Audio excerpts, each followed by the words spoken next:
Bob Lazar is a controversial figure who worked on reverse engineering extraterrestrial technology at a secretive facility called S4, near Area 51 in Nevada, United States. He first gained public attention in 1989 when he appeared in an interview with investigative journalist George Knapp on Las Vegas television station KLAS-TV.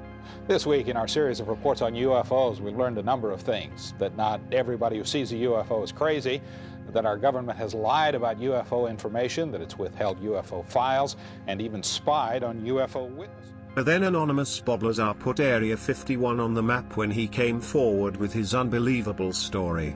Please take a minute to subscribe and turn on the notifications bell. This helps us more than you can imagine. Thank you. Lazar said that he studied captured alien technology at a site called S4, near the Desert Test Facility. Almost 30 years later, Lazar's story hasn't changed, but our collective capacity for incredulity has certainly been tested. Well, there's several, actually 9 flying saucers, flying discs, that are out there of extraterrestrial origin. Lazar first made waves as an anonymous scientist. He told the media about Area 51, and claimed that there were 9 disks of extraterrestrial origin being tested and studied there. He insisted that he had no idea how the government got their hands on these spaceships, and that his life had been threatened over this information. Lazar called the government's secrecy a crime against the scientific community, who had been robbed of the opportunity to study and reckon with this otherworldly technology. When Lazar eventually did go public, it was in a series of interviews with journalist George Knapp. His real name is Robert Lazar, a young scientist with eclectic interests. The choice of Dennis was an inside joke. He says that's the name of his superior at Groom Lake. It wasn't a joke to Dennis. He called right after and he said, "Do you have any idea what we're going to do to you now?" And I said, "Well, no." He hung up the phone. Lazar's story is by any standards fantastic. He says he's telling it in order to protect himself. He says he was hired to work at an area called S4, which is a few miles south of Groom Lake. At S4, he says, are flying saucers, antimatter reactors, and other working examples of technology that is seemingly beyond human capabilities. Right, this came from somewhere else. I mean, as bizarre as that is to believe, but I mean, it's there, I saw it. I know what the current state of the art is in physics, and it can't be done. Lazar, young and wiry, walked Knapp through every detail. During his job application process, he seemingly stumbled into this unique position. Early on, he said, he was given briefings to pore over. They referred to flying saucers and extraterrestrials. Recalling his disbelief, Lazar explained, "It's a science dream." He says his new employers showed him a spacecraft. He was tasked with reverse engineering the propulsion, to see if they could recreate it. "It's a fantastic story, but it's true," Lazar continued. The power source is an antimatter reactor. They run gravity amplifiers. There's actually 2 parts to the drive mechanism. It's a bizarre technology. There's no physical hookup between any of the systems in there. They use gravity as a wave, using waveguides, almost like microwaves. These crafts come from another solar system entirely. And they're here.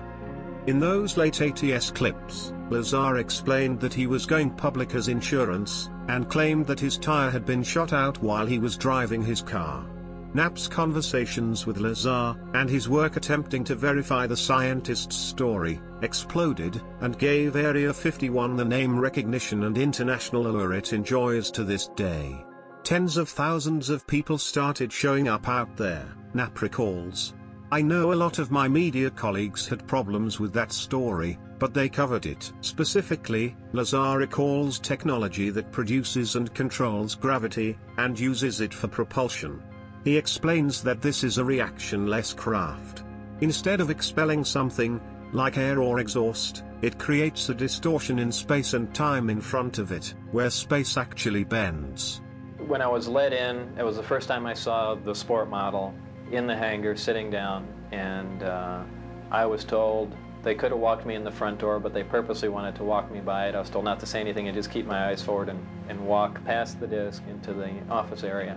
After that, I got to see it actually lift off the ground and operate. The hangars are all connected together, and there are large bay doors between each one. And there were 9 total that I saw, each one being different. At multiple points in the documentary, Lazar stresses that this technology could not possibly have been human-made. There's another civilization in existence that's intelligent that we know about, and we actually have artifacts from them, he insists. The science and the technology can change us dramatically. Naturally, Lazar's story was highly contested at the time. Most notably, reporters were unable to verify that he attended Caltech and MIT as he claimed. Los Alamos denied his testimony that he worked there, but his name was found listed in a 1982 phone book for the lab among the other scientists, and a 1982 clipping from the Los Alamos newspaper described him as a physicist at the Los Alamos Meson Physics Facility. A 1982 phone book from the lab lists Lazar right there among the other scientists and technicians. A 1982 clipping from the Los Alamos newspaper profiled Lazar and his interest in jet cars. It too mentioned his employment at the lab as a physicist. We called Los Alamos again. An exasperated official told us he still had no records on Lazar. EG&G, which is where Lazar says he was interviewed for the job at S4, also has no records. It's as if someone has made him disappear. Well, they're trying to make me a non-person. Explain. You called where? Well, the schools that I went to, the hospital that I was born at, past job, and essentially nothing comes up with my name in it.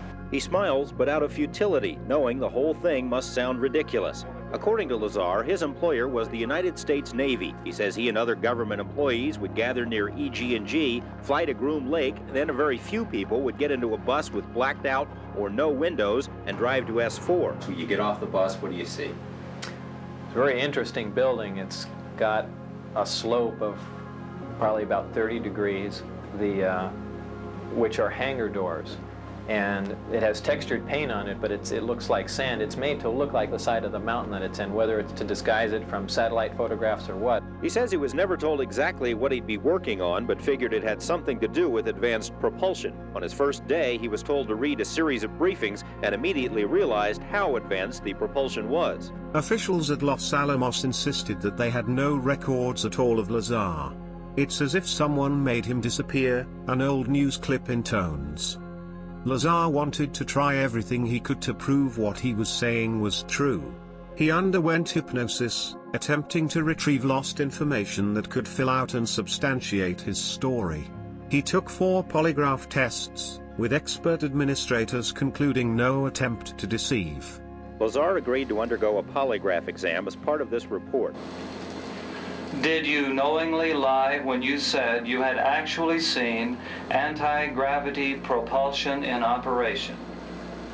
No.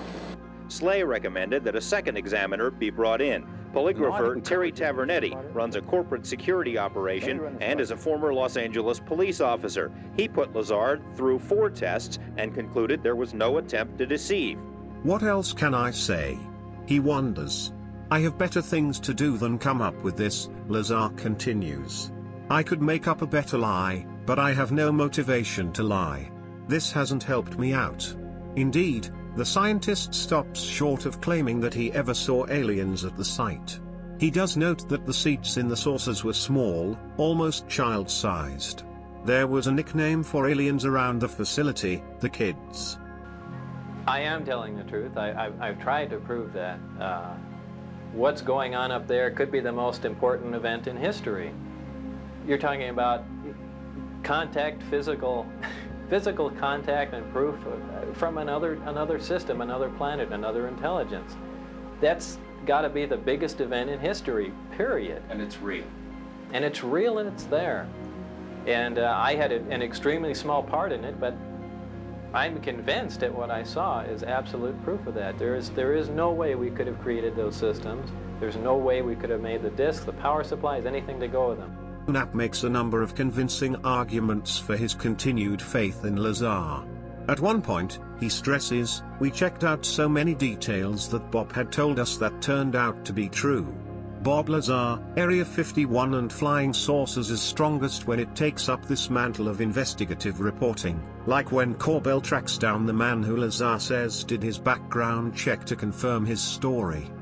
In Lazar's film, he culminates in the heavily teased FBI raid.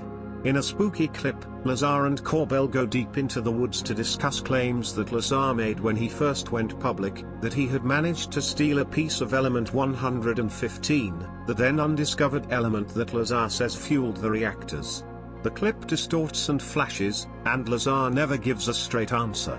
The next day Lazar's business was raided by the FBI, and, we are told, this conversation was directly referenced in the raid. While authorities said that they were looking for years-old paperwork for a customer who'd ordered potentially toxic materials, Lazar describes the raid as like a Twilight Zone episode. The street filled up with vehicles and the building completely filled with agents, and all for something they could have called for.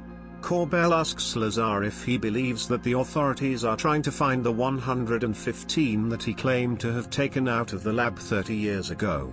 "I don't feel comfortable addressing that," Lazar replies.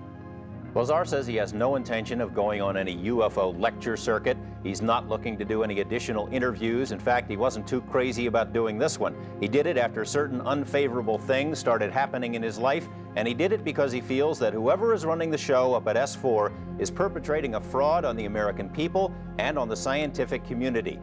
If indeed they have these flying saucers, George, it seems like it would be really hard to keep it so secret. Well, yeah, it would seem that way, except for as Lazar asked his superiors up there, they say it's the easiest secret in the world to keep. It's leaked out many times before and nobody believes it. You believe his story, don't you? Yeah, I do. Yeah, I've got to know him pretty well over the last couple of months, and I believe he's telling the truth. Leave us your comments with your thoughts. If you're interested in hearing more about Bob Lazar, we highly recommend Lazar's film Bob Lazar, Area 51 and Flying Saucers. Thanks for watching.